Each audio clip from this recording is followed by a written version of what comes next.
तो ये बहुत डेंजरस प्रोग्नोसिस है। भारत के अंदर ड्रिल शुरू हो गई हैं। पाकिस्तानी सीमा से सटे सभी राज्यों में मॉक ड्रिल होगी। कल शाम सीमावर्ती राज्यों में मॉक ड्रिल की तैयारी हो चुकी है, जहां गुजरात, राजस्थान, जम्मू कश्मीर में ये मॉक ड्रिल होगी। वो ये कह रही है इंडियंस को कि इंडियन स्टेट्स को कह रही है कि आप ड्रिल्स करें, मॉक ड्रिल्स करें, जिसमें बहुत सारी जो चीजें हैं सिविल डिफेंस के हवाले से लोगों को तैयार करना। It means there is a big war which is on the way. Start from the rear ये जो rear end of your air bases और बॉम्ब करते करते आके आएंगे, ये आपको तबाह करेंगे। ये करना ये चाहते हैं। इधर कुछ और कहानी हो गई है। जो अमेरिका का अदृश्य राज है, जो अमेरिका है, उन्होंने भारत को एक बहुत बड़ा ग्रीन सिग्नल दे दिया है कि पाकिस्तान को आप बकरा बनाओ, आप मुर्गी बनाओ, जो बनाना है बनाओ। It is like a full green signal. हमारी तरजीहात क्या है कि जब हमारी वॉर हुई या जब वॉर होनी है तो हमारे पास कितने फ्यूल हमारे पास बैठा हुआ है। तो मुनीर अकरम साहब, ये बताइए कि भारत तो इस चीज़ के ऊपर तैयार ही नहीं है कि वो हमारे साथ टेबल पर आकर बैठे, और वजीर आजम साहब हमारे खुद भी कह रहे हैं कि भारत हमसे बातचीत करना ही नहीं चाहता। तो फिर क्या बातचीत के लिए भारत को मनाने के लिए भी हमें अमेरिका की ज़रूरत पड़ेगी? कि इंडिया एक विश्व गुरु बन गया है। हाँ। इंडिया अब चीन की भी नहीं सुनता, इंडिया अब अमेरिका की भी नहीं सुनता। एकदम से उठ के सवाल कर देते हैं कि जी उधर से मिसाइल आया तो इधर भावलपुर में क्यों गिर गया, उधर से मिसाइल आया तो मुरीद के पे क्यों गिर गया। अगर हम इतना खर्च कर रहे हैं तो उसको हमने। नमस्कार दोस्तों, थोड़ा सा वीडियो आगे बढ़ाकर आप सीधे वीडियो के मेन भाग पर पहुंच सकते हैं। इसी तरीके के वीडियो लगातार इस चैनल पर आते रहे। कहानी हो गई है। जो अमेरिका का अदृश्य राज है, जो अमेरिका है, उन्होंने भारत को एक बहुत बड़ा ग्रीन सिग्नल दे दिया है कि पाकिस्तान को आप बकरा बनाओ, आप मुर्गी बनाओ, जो बनाना है बनाओ। It is like a full green signal. Aadi भाई, a very warm welcome on the show. Let's get started. जी थैंक यू। आपके दर्शकों को प्रणाम। गायत्री जी, पहले तो किसी भी बात को समझने के लिए आपको पूर्व इतिहास देखना पड़ेगा। अमेरिका के पास इतना पैसा नहीं है आज के समय में जो अपनी कॉलोनीज को मेंटेन कर सके।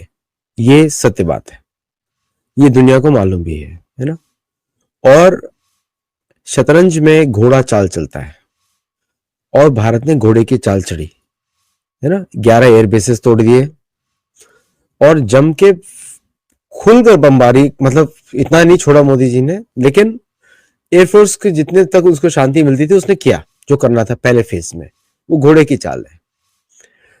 अब ट्रंप और रशिया के बीच में इधर उधर की तू मैं हो रही है। इस नॉइज के बीच में आपको कुछ देखना पड़ेगा, इतिहास में जाना पड़ेगा। पहले देखिए, विश्व युद्ध 2 भी ऐसे ही हुआ था। रोमन एम्पायर भी ऐसे ही कोलैप्स किया था। अगर आपको रोमन एम्पायर का इतिहास मालूम है कि किस तरह रोमन एम्पायर में ऑल्टरनेटिव स्ट्रेटेजीज की गई थी लोगों को बेवकूफ बनाने के लिए, और उसमें अंत में जाके उसने क्या लॉन्च किया? नया रिलीजन, क्रिश्चियनिज्म। ठीक है, ये रोमन एम्पायर में लॉन्च किया। अब वर्ल्ड वॉर 2 में सब कुछ हुआ, बम्बार्डमेंट हुई, इधर उधर का प्रोपेगेंडा चला, लेकिन बाद में क्या हुआ? US reserve currency became the main currency. British pound sterling को रिप्लेस किया गया। अब क्या चल रहा है? अब वर्ल्ड वॉर 2 में आउटकम क्या था? Reserve currency became the US reserve currency. अब जो गेम चल रहा है वो चल रहा है, सब लोग समय मांग रहे हैं कि थोड़ा स्लो चलो, स्लो चलो, स्लो चलो, क्योंकि डॉलर को रिप्लेस करने के लिए कुछ दिख नहीं रहा है किसी को। ने भाषण दिया, रोटी नहीं खाओगे तो मेरी गोली खा लो, कुछ इस तरीके के। It seems he is preparing for something very very big. It is not Pakistan. अगर मैं यूएस इंटेल रिपोर्ट की बात करूं तो यूएस ने तो खुद आइडेंटिफाई किया कि इंडिया पाकिस्तान को दुश्मन मानता ही नहीं है। वो तो ancillary, second hand, third hand में, मतलब कहीं छोटे मोटे प्रॉब्लम्स में काउंट करता है। ऐसा पाकिस्तान, इंडिया का जो मेन दुश्मन कोई और है, उस पर बाद में बात करूंगी। कुछ तो चेस गेम ऐसा खेल रहे हैं मोदी जी जो उनके शब्दों में रिफ्लेक्ट हो रहा है। जी देखिए, उन्होंने बोला रोटी नहीं खाओगे मेरी गोली खाओ, मतलब तुरंत बोला है कि बगावत करो पाकिस्तानी आर्मी के विरुद्ध। पाकिस्तानी आर्मी के विरुद्ध बगावत करो, तोड़ दो उसको। तो पाकिस्तानी यूथ को सोचना चाहिए कि भाई बड़ा गोल्डन ऑफर है, हमको तो वैसे ही आर्मी पसंद नहीं है, फेंक दो उसको, है ना, पहला। और मुनीर का नाम मनीर कर देना चाहिए, मनीर। उसको पैसे से मतलब है, मनीर को। तो उसको पैसे से मतलब है। तो पाकिस्तानी तो वैसे भी हम जाहिल और जालिम जो भी मानते हैं उन्हीं वही मानते हैं। बट तो आपके लिए एक गोल्डन अपॉर्चुनिटी है रोटी खाने का, कर लो, क्योंकि इसके बाद रोटी नसीब नहीं होगी आपको, पानी बंद हो जाएगा, सूखा पड़ने वाला है, तो सूखे से बच जाओ। ओपन क्लासिकल चेस मूव कि आपने पहले घोड़े से मारा, अब आपने प्यादा आगे किया। प्यादा आगे करने पे लोगों को लगेगा थोड़ा डिफेंसिव है, नहीं, क्योंकि इसके पीछे आपसे 3 गुना ज्यादा फोर्स, सिर्फ वेस्टर्न कमांड की बात कर रहा हूं, वो बैठी हुई है। ओके, वो बिना शस्त्र उठाए आपको सरेंडर करना है, ये कंडीशन है आपके ऊपर। You don't have to lift your weapon, just say yes sir. Okay, give independence to Balochistan, give PoK back to India, and then let's talk. फिर आपको रोटी भी मिलेगी, मक्खन भी मिलेगा शायद, क्योंकि वो भी कंडीशनल है कि आप कोई आतंकवादी ना भेजे। और भारत को डिवाइड करने की बात करते हैं, तो अभी तो हमने आपके सामने ऊंट की चाल नहीं चली है जो तिरछी मारती है। अभी तो सैंपल दिखाया था आपको, प्लेन्स दो जा रहे थे नॉर्थ की तरफ, अटैक हुए साउथ की तरफ, वो ऊंट की चाल थी, है ना, वो दिखाया था हम लोगों ने।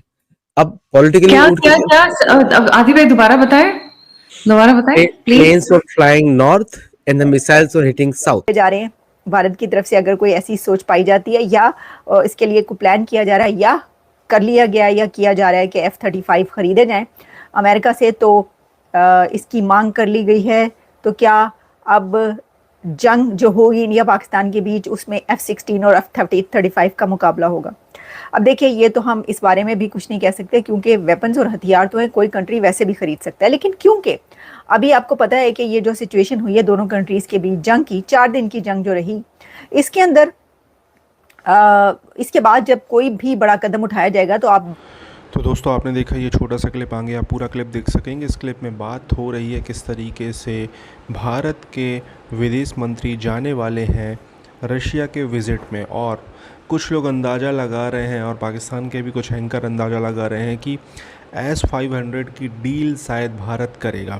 अब इसमें कितनी सच्चाई है ये तो नहीं पता, आने वाले समय में पता चलेगा, क्योंकि S-400 जिस तरीके से सक्सेसफुली हमारे अभी जो रीसेंट क्लासेस में हुआ है उसका सक्सेस, उसका डंका पूरी दुनिया में बज रहा है।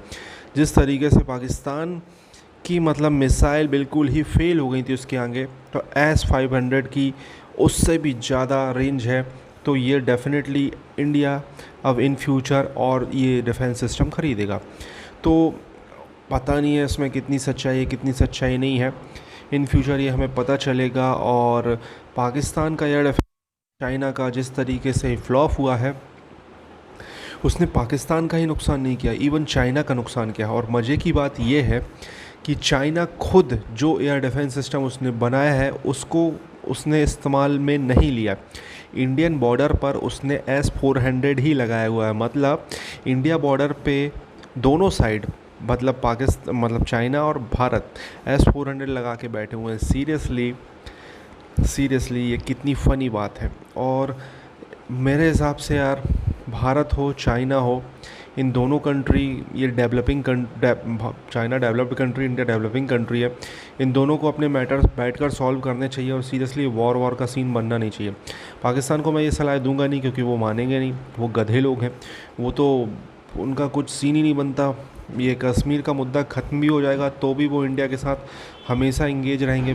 भारत बांग्लादेश का क्या सीन है? कोई है भारत बांग्लादेश का किसी बात को लेकर डिस्प्यूट है? नहीं है। तो भी बांग्लादेश अभी देखो ना, उनके अंदर कितनी हेटनेस है इंडिया को लेकर, क्यों है, क्या रीज़न है? तो आप समझ सकते हो ये इनका एक जेनेटिक प्रॉब्लम है, ये हमारी ही परिवार का हिस्सा थे और